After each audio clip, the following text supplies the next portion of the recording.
Hello. We're getting to now welcome our next set of speakers. This is our final set, and this is more of a student perspective, continuing with the messaging from our students who have done research, and then going into a student panel where the students will reflect and share their experiences here on campus, as well as other campuses. So as we get started, I'm going to go ahead and welcome Elvis Velu, who has been doing some research and under the Europe program on neurodiversity and gaming profiles and inclusivity and how that impacts stress, anxiety, et cetera. So Elvis, if you come on up. So hello, everyone. My name is Elvis Valier, and today I'm going to look at how autism is understood in research, why that understanding might be incomplete, and how stigma plays a central role in shaping outcomes. I'll then briefly introduce a project that tries to address that gap in a practical way. Traditionally, autism has been understood through the lens of the biomedical model, where it's framed as a disorder defined by deficits. Within that framework, outcomes like anxiety or social difficulty are often treated as inherent to autism itself. One consequence of this approach is that it tends to treat difficulty as something internal, something to be fixed, rather than something that might arise from a mismatch between the individual and their environment. And that framing matters because it determines what kinds of solutions we even consider possible. But what's especially interesting is that less than 1% of autism research funding has historically focused on social factors or adult outcomes. So even at the structural level, we've prioritized explaining or fixing autism itself over understanding the conditions autistic people live in. More recent work challenges these assumptions. Autism is increasingly understood as a form of neurodivergent identity, shaped not just by traits, but by how those traits are interpreted socially. Many autistic individuals describe it as central to who they are, not something separate from them. This shift towards neurodiversity doesn't deny that challenges exist, but it reframes them. Instead of asking, what's wrong with this person, it asks, under what conditions does this person struggle or succeed? If autism isn't inherently pathological, then the continued presence of negative outcomes demands explanation rather than assumption. The traditional model resolves this by pointing back at the individual, but that risks begging the question. And this is where things get interesting. If we continue to assume that negative outcomes are inherent, then we stop looking for alternative outcomes. But if we take seriously the idea that autism is not inherently pathological, then we're forced to ask what else might be contributing to these outcomes. Research increasingly points to stigma as that explanation. And importantly, stigma isn't just about individual bias, it's a structured process that shapes how people are perceived and treated. It is an us and them distinction that acts as the backdrop for defining neurodiverse individuals. What's important here is that stigma doesn't just influence how people think, it influences how they act. It affects hiring decisions, social inclusion, willingness to engage, and even how people interpret behavior in the moment. The minority stress model shows how this actually translates into outcomes. Research finds that discrimination, internalized stigma, and the pressure to conceal one's identity significantly predict worse mental health, even when controlling for general stress. So distress isn't necessarily coming from autism itself, it's coming from the environment around it. And what makes this especially important is that there are stressors that are chronic. They don't happen just once, they accumulate over time. So even small interactions can add up to meaningful psychological impact. Qualitative research adds another layer. Autistic individuals often see autism as neutral, but society assigns it negative value. And what's especially striking is that people report being treated negatively whether they disclose or conceal their autism. So there's no clear safe option, there's just trade-offs. What you end up with is a situation where people are constantly evaluating how they're being perceived and adjusting their behavior accordingly. That kind of constant negotiation isn't neutral. It requires effort, and it comes with psychological cost. One response to this is camouflaging, masking traits to fit expectations. It can help socially, but it's consistently linked to anxiety, depression, and burnout. So the system creates a situation where adapting helps you function, but harms you in the process. And what's interesting is that camouflaging is often rewarded socially. People who mask more effectively are often seen as higher functioning, even though that masking may be what's causing their distress in the first place. At this point, the literature is actually pretty clear on what's happening, but it's much better at diagnosing the problem than it is at actually intervening in it. There's a lack of real testable interventions regarding neurodiversity stigma. And to be clear, this isn't because researchers don't care. It's because designing real-world interventions is significantly more difficult than identifying a problem. But it does mean that there's a disconnect between what we understand and what we actually do. Now, that's where my project comes in. If stigma is produced through interaction and social distance, then maybe it can be reduced through intentional interaction. This project introduces structured game nights that bring neurodivergent and neurotypical participants together in a shared, low-pressure environment and featuring facilitated discussion.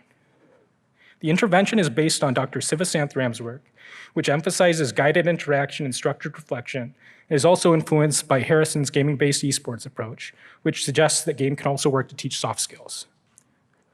By combining these approaches, the project aims to reduce stigma through shared experience, while also measuring changes in perception, belonging, and understanding through both qualitative and quantitative measures.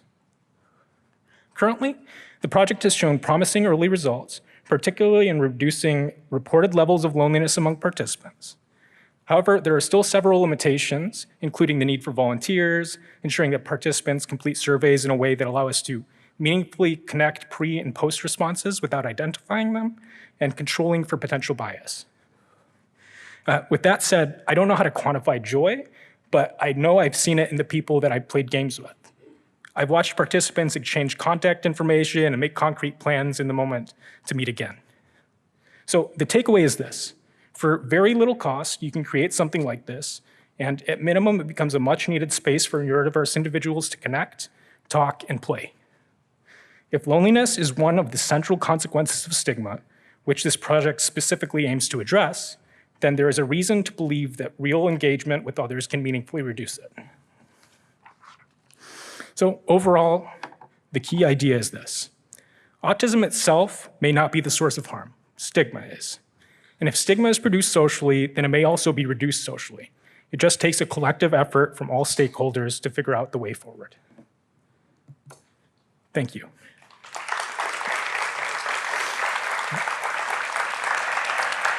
So I'm now going to turn it over to a very hardworking and resilient individual, Nicolas Gonzalez, who is pursuing a bachelor's of science in biopsychology, cognition, and neuroscience, has been working alongside me on the gaming team, and has been deeply involved in the broader neurodiversity project.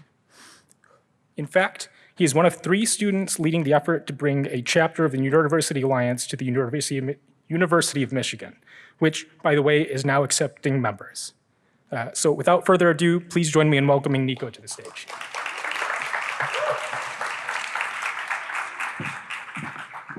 As Elvis just said, I'm Nicolas Gonzalez. I'm a first-year undergrad at the University of Michigan studying BCN.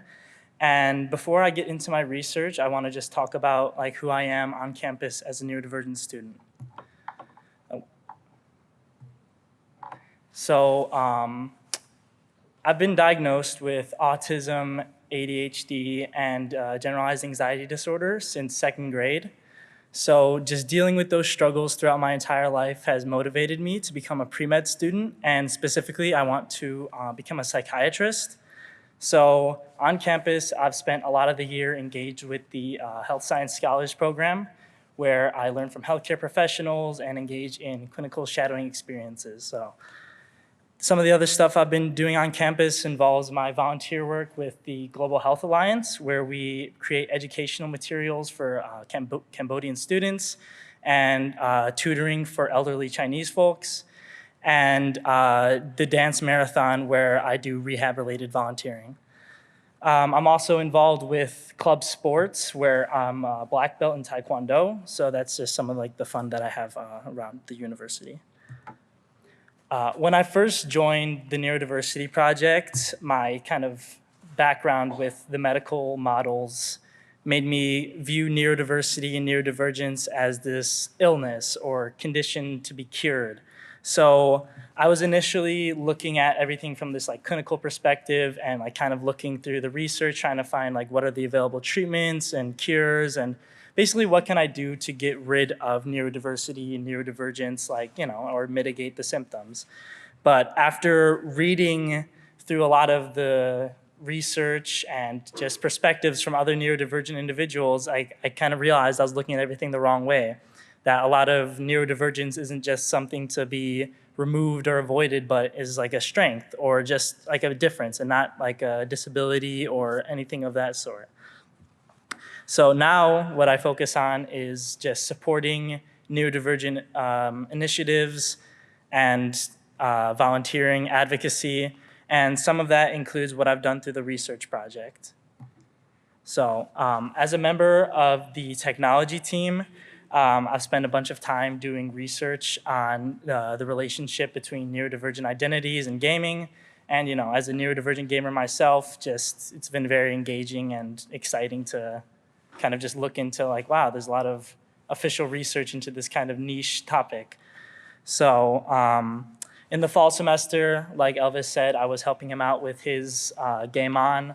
But once the winter semester started, I kind of got reassigned to be doing a more specialized intervention called Game On Immersive Experiences, where we had participants just basically play video games and then talk about their pre and post stress levels and some other details and data that really kind of highlighted some interesting trends and the differences between neurotypical and neurodivergent people.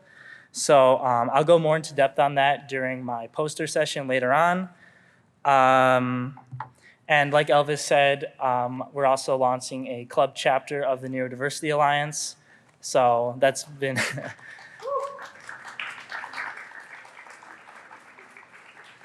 that's been very exciting. And yeah, I mean, that panel is literally right after this one. So any questions about how that's going to work, I can answer there. And any questions about my research, I'll answer during my poster section. So that's all from me.